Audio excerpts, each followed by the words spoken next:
오늘의 말씀은 누가복음 20장 24절에서 26절 말씀입니다. 데나리온 하나를 내게 보이라. 누구의 형상과 글이 여기 있느냐? 대답하되 가이사의 것이니이다. 이르시되 그런즉 가이사의 것은 가이사에게, 하나님의 것은 하나님께 바치라 하시니, 그들이 백성 앞에서 그의 말을 능히 책잡지 못하고 그의 대답을 놀랍게 여겨 침묵하니라. 아멘. 오늘을 사는 현대인들은 과거보다 훨씬 더 복잡하고 다양한 문제 속에 세상을 살아갑니다. 그래서 어떤 문제를 만나면 그 문제가 꼬이고 꼬여서 의외로 복잡한 문제 앞에 넘어질 때가 많습니다. 복잡한 세상에서 어려운 문제를 만났을 때 그 문제를 어떻게 풀어내야 할까? 오늘 우리가 나눈 누가복음 20장의 말씀은 소위 예수님과 유대인들 사이의 논쟁의 이야기인데, 아주 복잡한 질문 또 복잡한 이슈를 분명한 기준을 가지고 또 단순하게 문제를 푸시는 예수님을 보면서 우리도 그런 삶의 지혜를 오늘 말씀을 통해서 얻었으면 좋겠다라는 생각을 합니다. 유대 지도자들은 왜 예수님을 그렇게 미워했을까? 사실 지금까지 유대의 지도자들은 자기들이 성전의 이름과 권위를 가지고 세상에 나가면 모든 사람들이 자기들을 두려워했습니다. 그런데 유독 예수님만큼은 유대 지도자들을 두려워하지 않습니다. 왜냐하면 예수님은 하나님이 보내신 아들이기 때문에 성전의 권위보다 훨씬 더 높은 권위를 가지고 계시기 때문이죠. 그동안 다 먹혔는데 예수님만 이게 안 먹히는 거예요. 그러니까 이 유대 지도자들은 예수님 앞에서 두 가지 중에 한 가지를 결정해야 돼요. 예수님을 하나님의 아들로 인정하든지 아니면 그 예수님을 제거해 버리든지. 그런데 유대인들은 예수님을 하나님의 아들로 인정하는 것보다는 예수님들을 제거해 버리는 것으로 결정을 하지요. 그래서 예수님과 계속해서 충돌이 일어나게 됩니다. 오늘도 예수님을 어렵게 할 목적을 가지고 예수님께 굉장히 복잡한 질문 하나를 서기관과 대제사장들이 던지게 됩니다. 21절 22절에 보니까 선생님이여, 우리가 가이사에게 세를 바치는 것이 옳으니까 옳지 않으니까, 이렇게 질문을 하지요. 이 당시 유대인들에게 가장 민감하고 예민한 질문 가운데 하나가 로마 사람들에게 세금을 바치는 게 정당한 거냐, 이 문제가 굉장히 유대인들의 자존심의 문제였고 논란거리였습니다. 지금 유대인들은 로마의 식민지 통치 아래에 있고 로마 황제에게 세금을 많이 납부를 합니다. 그런데 그 중에 애국자들, 소위 민족주의자들은 우리의 주권을, 독립을 찾아야 되는데 자꾸 우리가 로마 황제에게 세금을 바치는 것은 우리의 주권과 우리의 민족주의를 잃어버리는 것이니 우리가 저항해야 된다. 탄압이 와도 황제에게 세금 바치는 일을 하면 안 된다. 이렇게 주장하는 소위 유대인들 사이에 민족주의자들이 있었습니다. 그런데 비해서 어떻게 로마의 핍박과 우리가 로마의 그 힘 앞에 지금 대항할 수 있겠느냐. 그랬다가 괜히 우리가 더 많은 핍박과 어려움을 당할 테니 우리가 로마의 통치 아래에서는 로마에게 세금을 바치는 것이 옳은 일이다. 이렇게 현실주의자들이 유대인들 사이에 의견이 나눠지게 됩니다. 그런데 이 민감한 문제를 지금 예수님께 이 서기관들이 질문을 하는 거예요. 예수님은 유대인이신데 로마 황제에게 세금 바치는 일을 어떻게 생각하십니까? 근데 이 질문에 사실 어떤 대답을 해도 예수님은 굉장히 어려움에 처할 수밖에 없는 입장이죠. 만약에 로마 황제에게 세금을 바쳐야 된다, 이렇게 얘기하면 많은 유대인들의 정서를 반하는 일이기 때문에 유대인들이 예수님에게 등을 돌릴 것이고, 유대인들이 같은 동족들이 폭동을 일으키거나 예수님을 미워하게 되겠죠.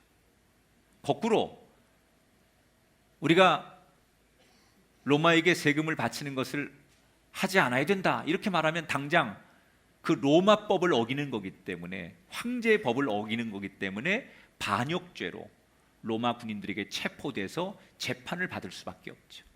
그러니까 사실 이 질문은 함정을 파놓은 질문이기 때문에 어떤 대답을 해도 예수님께서 어려움에 직면할 수밖에 없는 질문을 받은 거예요.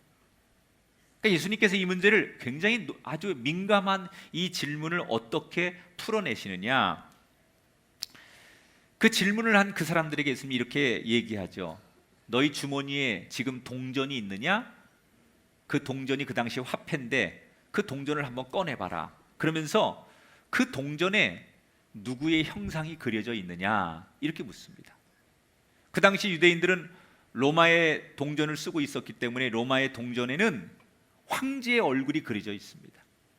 그러니까 꺼낸 그 동전에 황제의 얼굴이 그려져 있어, 이렇게 예수님께 대답을 하니까 예수님께서 뭐라고 말씀을 하시느냐, 아주 유명한 얘기죠. 25절, 아주 유명한 얘기예요. 같이 한번 읽어보겠습니다. 그런즉 가이사의 것은 가이사에게, 하나님의 것은 하나님께 바치라. 자, 이 해석은 두 가지의 그런 그 해석이 가능합니다. 첫 번째는 현실적으로 우리가 이 세상에 사는 동안은 이 세상의 법과 이 세상의 룰을 존중하고 거기에도 충실해야 된다. 그리고 또 우리는 하나님 나라에 속한 두 나라를 소유한 사람이니까 하나님께도 우리의 의무를 다해야 된다.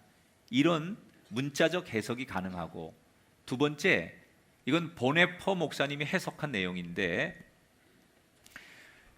그 너희들이 가지고 있는 동전이 로마 황제의 얼굴이 그려져 있기 때문에 그것을 로마 황제에게 바치듯이, 그럼 너희들의 형상은 누구를 닮았느냐? 바로 하나님의 형상을 따라 너희가 창조되었으니 너희 자신은 하나님께 드리는 인생이 되어야 된다. 그러니까 예수님의 관심은 민족주의자냐 현실주의자냐 이게 중요하지 않다는 거예요. 우리식으로 말하면 보수가 좋은 거냐 진보가 좋은 거냐 이게 중요한 게 아니라는 거예요. 예수 믿는 사람한테는 뭐가 중요하냐? 나를 통하여 하나님의 이름이 높아지는 게 중요하다. 지금 예수님은 이념적이고 정치적이고 철학적인 질문을 어떻게 단순하게 풀어요? 하나님께 영광이 되면 된다는 거예요. 여러분, 우리가 복잡한 문제를 만났어요. 이 사람 얘기 다르고 이 사람 얘기 다르고, 자고 나면 내 생각도 계속 바뀌는 문제를 만났어요. 그때 그 문제를 단순하게 예수님처럼 해결하는 첫 번째 방법이 뭐냐? 하나님을 높이고 하나님을 영광되게 하는 길을 선택하면 우리가 만난 아주 복잡하고 난해한 문제를 예수님처럼 해결할 수 있다는 얘기예요. 여러분, 초대교회에 그런 예가 있었죠.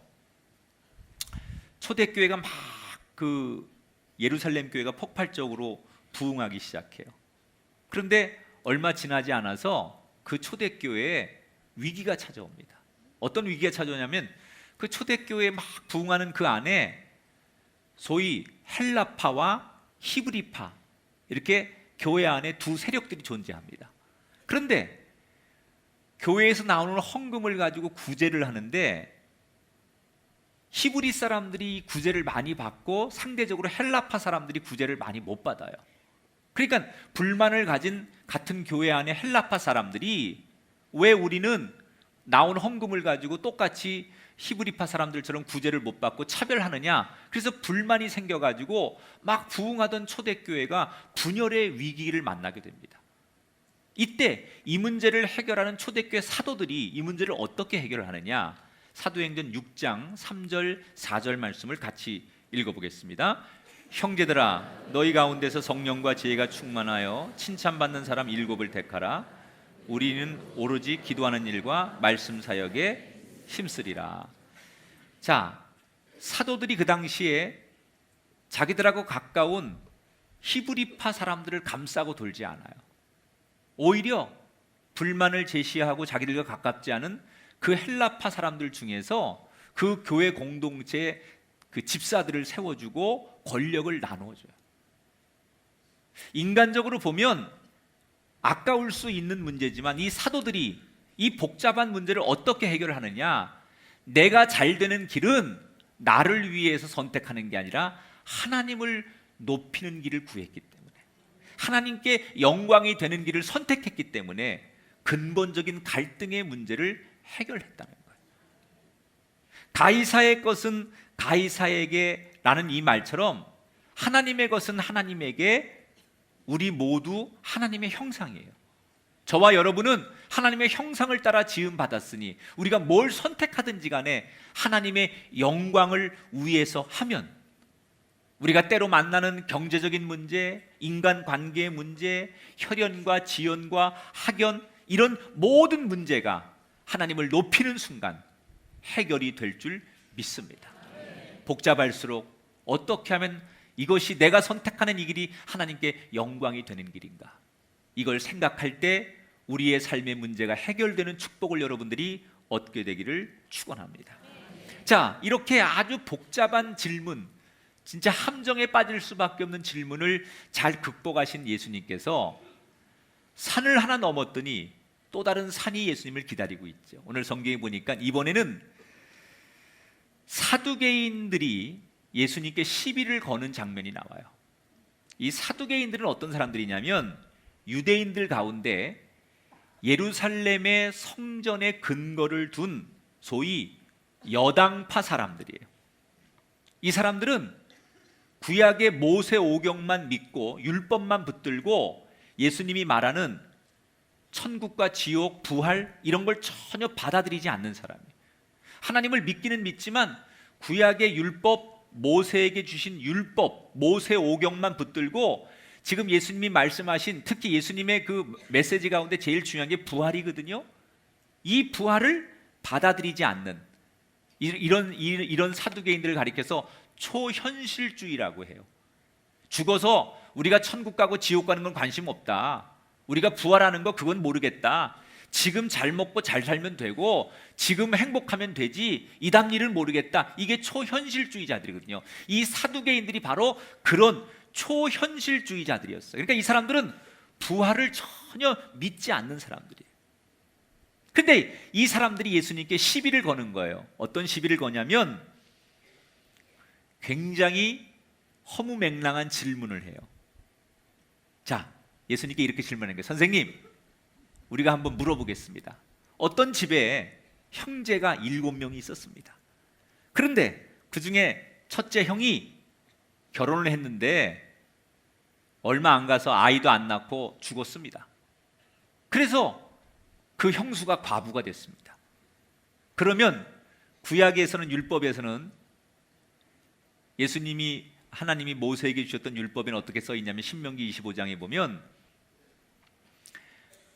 형이 아이를 낳지 않고 아들이 없이 죽으면 그 형수만 과부가 돼서, 그 당시에 여자는 과부가 돼서 혼자 살 수 없으니 그럴 때 그 과부를 보호하기 위해서 바로 밑에 동생이 형수를 아내로 맞이하도록 명시하고 있습니다. 그게 구약의 성경에 그렇게 나와요. 이를 전문적인 용어로 형사취사제라고 해요. 그런데 둘째도 아이를 못 낳고 죽었어요. 그래서 셋째가 그 일을 하고, 근데 셋째도 아이를 못 낳고 죽고, 넷째, 다섯째, 여섯째, 일곱째가 그 한 여자한테 다 장가를 들었는데 결국 아이를 못 낳고 다 죽었대요. 이게 사두개인들이 예수님께 이렇게 질문하는 거예요. 예를 들면서. 그러면 예수님이 말하는 부활이 되면, 예수님이 주장하는 부활의 때가 되면 7명이 다 부활할 텐데, 그러면 이 여자는 누구의 여자입니까? 제일 첫 번째 형인 첫 번째 여자입니까? 아니면 제일 마지막에 결혼한 마지막의 여자입니까? 이 여자가, 이 남자들이 다 부활했을 때 이 여자는 누구의 아내가 되는 겁니까? 자, 여러분이라면 뭐라고 대답하시겠어요? 그래도 순서가 있는 거니까 첫째야 뭐라든지.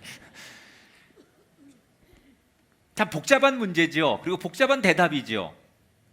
사실 이 사두개인들의 질문은 황당한 질문이에요.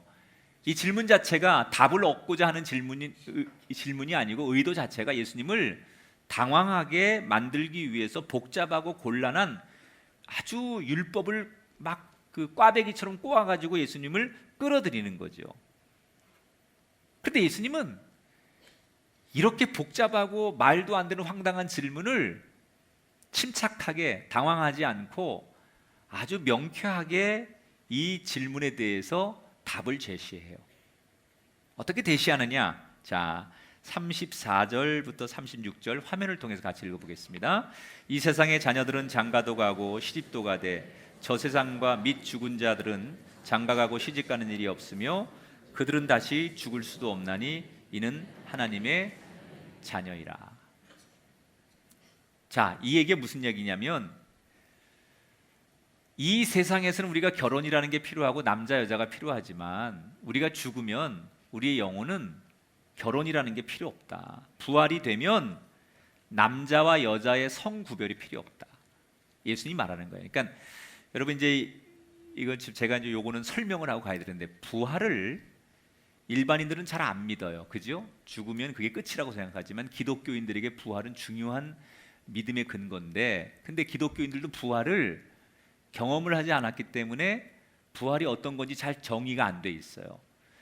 우리가 부활을 가장 많이 오해하는 것 중에 하나가 뭐냐면 우리가 성경이 말하는 예수님 말하는 부활을 우리가 죽었을 때 그 육체적 모습으로 다시 살아나는 거를 사람들은 부활이라고 생각해요. 그러면 내가 70, 80이 돼가지고 할머니, 할아버지로 죽으면 그 모습으로 부활하는 거고 젊을 때 10대에 죽으면 그 모습으로 부활하는 거라고 생각해요. 아닙니다. 예수님이 말하는 부활은 그게 아니에요. 부활이라는 건 뭐예요? 완전히 우리가 죽는 거예요, 이 세상에서. 그러면 우리 육체는 없어지는 거죠. 우리 육체는 흙으로 만들어진 거니까 흙으로 돌아가서 썩어지는 거예요. 그럼 우리 영혼만 사는 거죠. 우리 영만. 그때 다시 부활을 주님께서 시키면은 그 우리의 영에 창세기 1장처럼 하나님이 다시 새로운 육체를 우리에게 창조케 하시는 거예요.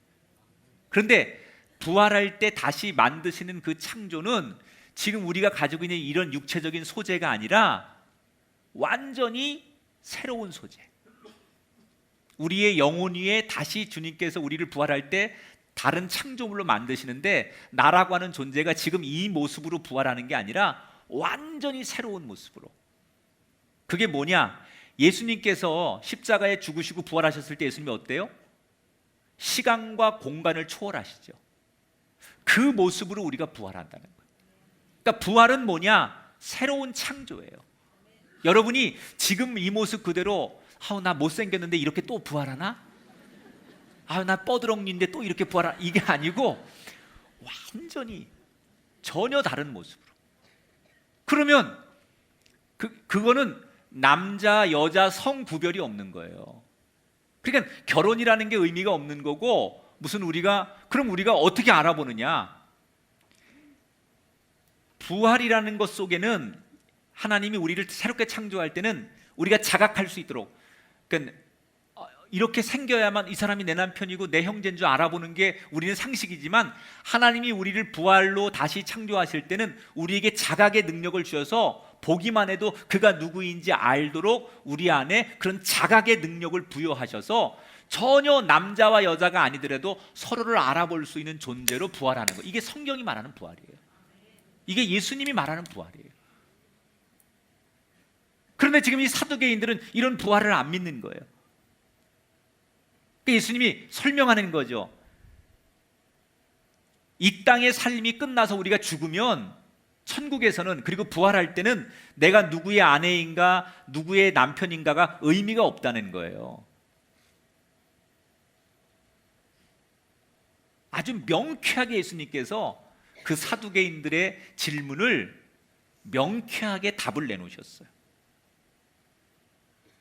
자, 예수님은 어떻게 이렇게 복잡한 질문을 아주 명쾌하고 단순하게 답을 내놓으실 수 있었을까? 그 이유가 뭐냐? 예수님은 모든 문제를 해결할 때 하나님의 의도가 어디 있나, 하나님의 마음이 어디 있나, 이걸 늘 생각하시는 분이 예수님이에요.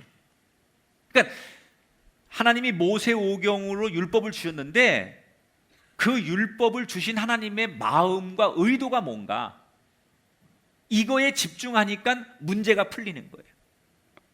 자, 하나님께서 이 땅에서 우리들에게 결혼을 하라고 하신 이유는 이 땅에 사는 동안만 우리가 서로 돕고 살라고 결혼이라는 것을 주신 거예요. 그런데 우리가 천국 가서 살게 되면 결혼이라는 제도가 더 이상 필요 없다는 거죠. 조금 전에 얘기한 형사 취소제, 형이 죽으면 그 형수를 동생이 대신 책임지는 이것도 여러분 오해하면 안 돼. 그게 반드시 그렇게 해야 되는 게 아니라 그 율법에는 동생이 동의를 하면 할 수 있는 거예요. 만약에 동생이 안 하겠다 그러면 그것도 할 수 없는 거예요. 근데 예수님께서 왜 이 형사 취소제라는 걸 그 당시에 하나님께서 법으로 만들어 주셨냐면, 그리스도인들에게 그 당시 수천 년 전에는 여자가 홀로 과부가 되어서 세상을 산다는 건 상상을 못하는 일이에요. 이건 마치 정글에다가 연약한 토끼 한 마리 풀어놓고 그 정글에서 살아가라고 하는 거와 똑같은 거예요. 그러니 그 자식도 없고 살아갈 근거도 없는 연약한 그 여자를 보호하기 위해서 하나님께서 이런 형사 취소제라는 제도를 만들어 주신 거예요. 그 연약한 사람, 그 힘없는 사람들을 보호하라는 의미에서. 그러니까 하나님이 주신 이 법의 의도는 약한 사람을 보호하려고 하는 의도지, 이게 무슨 과부가 돼서 불쌍하니까 그 여자를 무슨 인간적으로 사랑해 주라든지 육체적으로 사랑해 주, 그런 의도가 아니라는 거죠. 그러니까 하나님의 의도는 이런 건데 인간들은 그 하나님의 의도와 상관없이 그걸 문자적으로 해석하거나 자기 멋대로 해석하면 하나님이 원래 주신 의도와는 전혀 다른 결과가 나오게 된다는 거죠. 오늘 우리들은 때로는 이럴 때가 많아요. 상대방의 마음은 그게 아닌데 말 한마디에 꼬투리를 잡고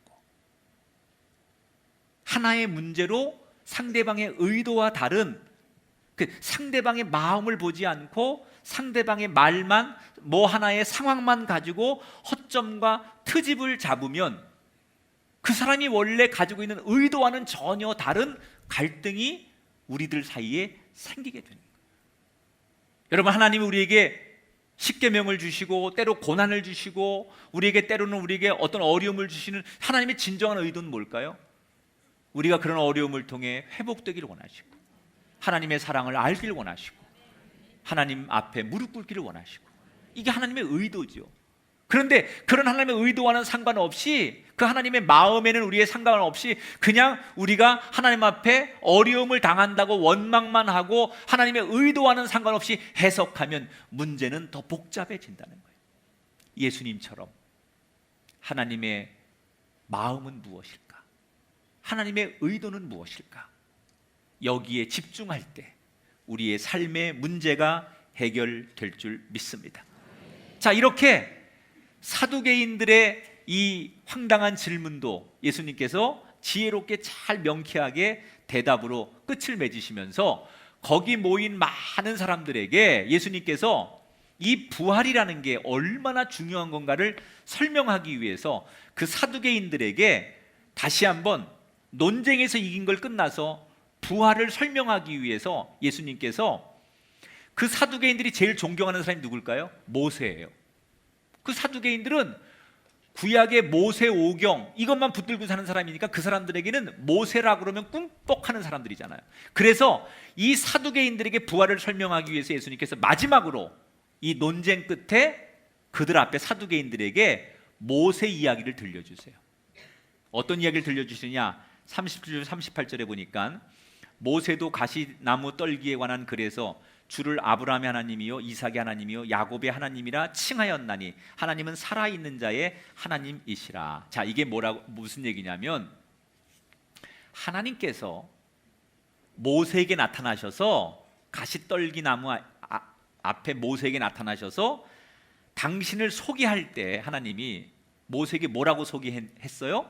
나는 아브라함의 하나님, 이삭의 하나님, 야곱의 하나님이다. 이렇게 소개했다는 거예요.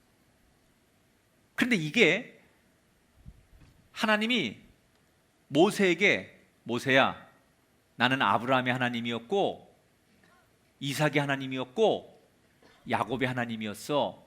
이렇게 과거형으로 말씀하지 않았어요. 뭐라고요?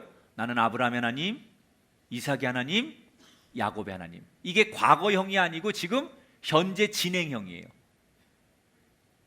자, 그러면 지금 모세 시대에 아브라함은 있어요, 없어요? 죽었죠. 지금 모세 시대에 이삭은 있어요, 없어요? 죽었죠. 대답하라고 내가 질문하는 거예요. 지금 모세 시대에 야곱은 있어요, 없어요? 없어요. 그런데 하나님께서 모세에게 뭐라고 말씀하세요? 나는 지금 아브라함의 하나님, 이삭의 하나님, 야곱의, 죽은 아브라함과 이삭과 야곱을 가리켜서 내가 과거에 아브라함의 하나님이었고 이삭의 하나님이었고 죽은 야곱의 하나님이었어, 이렇게 말 안 하고 내가 아브라함의 하나님, 이삭의 하나님, 야곱의 하나님이야 라고 말하는 건 뭘 말하는 거예요? 하나님은 살아있는 우리에게도 하나님이지만 죽은 자에게도 하나님이시라. 그 얘기는 뭐예요? 이 세상에서는 우리를 떠나 죽었지만 그들은 천국에 하나님과 함께 존재하고 그리고 언젠가 하나님의 부름 앞에 다시 부활할 수 있기 때문에 지금도 그들은 존재한다는 거예요. 지금 하나님이 모세에게 과거형으로 말씀하지 않고 나는 아브라함의 하나님, 이삭의 하나님, 야곱의 하나님이라고 하는 것은 그 아브라함과 이삭과 야곱이 이 세상에서는 죽었어도 하나님 나라에는 지금 하나님과 함께 살아있다는 거예요. 그러니까 하나님 앞에 우리 모두는 어떤 존재냐? 우리들은 지금 육신이 있는 상태에서 하나님을 섬기는 거고, 이 땅에서 죽은 사람들은 육신은 하나님을 섬기지 않지만 영혼, 육신이 없는 영혼의 상태만 가지고 하나님을 섬기는 거예요. 그건 뭘 말하는 거예요? 하나님은 부활이라는 거예요. 그러니까 사두개인들이 지금 부활을 안 믿고 부활이 어디 있어? 죽음은 끝나는 거지. 이미 죽음은 다 흙이 되는 거야. 이렇게 생각하는 사두개인들에게 지금 예수님이 너희들이 그렇게 존경하는 모세가 뭐라고 했느냐? 하나님을 만날 때 하나님이 모세에게 죽으면 끝난다라고 말씀하지 않고 나는 살아있는 자의 하나님이기도 하지만 죽은 자의 하나님이기도 하다. 그 말은 천국이 존재한다는 것이고 부활이 있다는 것을 하나님께서 모세에게 말씀하시는 거예요. 39절에 보니까 서기관 중 어떤 이들이 말하되 선생님 참 말씀을 잘하셨나이다. 아니 그동안 그렇게 예수님 보면 못 잡아먹고 예수님께 조금 전까지만 해도 막 곤란한 질문을 해가지고 예수님을 함정에 빠뜨리고 어떻게든지 제거하려고 했던 서기관과 이 바리새인들이 이번에는 그 사두개인들하고 논쟁을 보시면서 엄지척하면서 예수님 최고입니다. 예수님 대단하십니다. 예수님 말씀이 옳습니다. 그러는 거예요. 왜 그랬을까? 같은 유대인들이지만 이 사두개인들하고 서기관들은 굉장히 자기들 안에 라이벌 의식이 있고 알력이 있었어요. 그러니까 예수님을 공동의 적으로 놓고 싸우기도 하지만 자기들끼리도 굉장히 물과 기름처럼 알력이 있는 두 세력이었는데 이 사두개인들이 망신을 당하는 걸 보면서 같은 동족인 이 서기관들이 고소해하는 거예요. 그래서 예수님을 띄우는 거예요. 예수님 최고입니다. 예수님 최고. 그러는 거예요. 지금. 제가 이 구절에서 예수님의 위대함을 다시 한번 봤어요. 만약에 예수님이 조금 인간적이었다면 이랬을 것 같아요. 그래, 어차피 내가 십자가를 지고 하나님을 이 땅에 드러내고 구원을 이루어야 되는데 다 적으로 만들지 말고 이 지금 나를 인정해주고 나를 이렇게 엄지척 세워주는 이 서기관과 바리새인들을 내 편으로 만들면, 여론을 내 편으로 만들고 이 사람들을 내 세력으로 만들면 내가 하나님의 일을 하는데 도움이 되겠다. 그러면 그때 자기를 따르고 자기를 좋아하는 그 바리새인과 서기관들을 뭐 밥이나 한 끼 먹읍시다 그러면서 내 편으로 만들면 되잖아요. 그런데 예수님은 그러지 않아요. 그 사람들이 예수님에게 엄지척하고 박수를 치고 브라보를 외치고 예수님이 최고라고 말해도 그 사람들의 말과 인기에 연연하지 않아요. 그들하고 친해지면 예수님 사역하기에 훨씬 더 쉬울 텐데 예수님은 그런 고민도 안 해요. 사람들이 나를 좋아하든 싫어하든 그건 중요한 게 아니에요. 오직 하나님만 바라보자. 이게 예수님의 위대함이에요. 예수님은 기준이 명확해요. 이 상황에선 이렇게 하고 저 상황에선 저렇게 하지 않고 기준이 늘 동일해요. 누가 뭐라고 하든, 내가 인기가 없든 고난을 받든 비판을 받든 그거 상관하지 않고 나는 오직 처음부터 마지막까지 하나님만 바라본다. 우리는 세상에 살면서 사람들의 평가를 너무 중요하게 여깁니다. 우리가 사실 인생이 복잡해지는 이유는 남들이 뭐라고 말할까? 내가 이렇게 말하고 이렇게 행동하면 저 사람은 나를 어떻게 평가할까?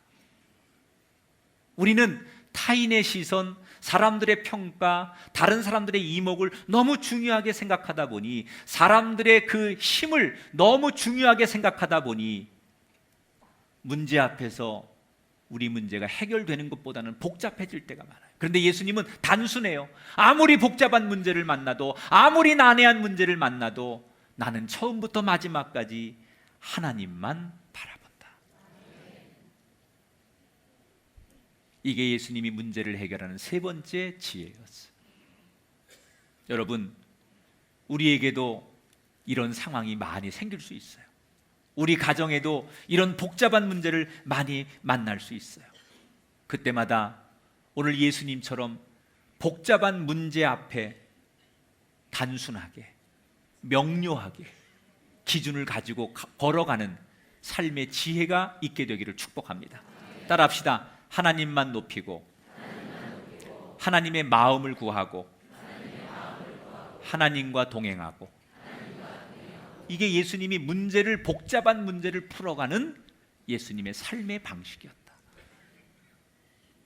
복잡한 문제를 만나신 분들, 어렵고 힘든 문제를 만나신 분들 혹시 계시면 이 말씀을 한 주간 마음에 품으시고 정말 예수님처럼 문제를 명쾌하게 하나님의 뜻 앞에 해결해 가시는 축복이 여러분의 삶에 펼쳐지게 되시기를 주님의 이름으로 축원합니다.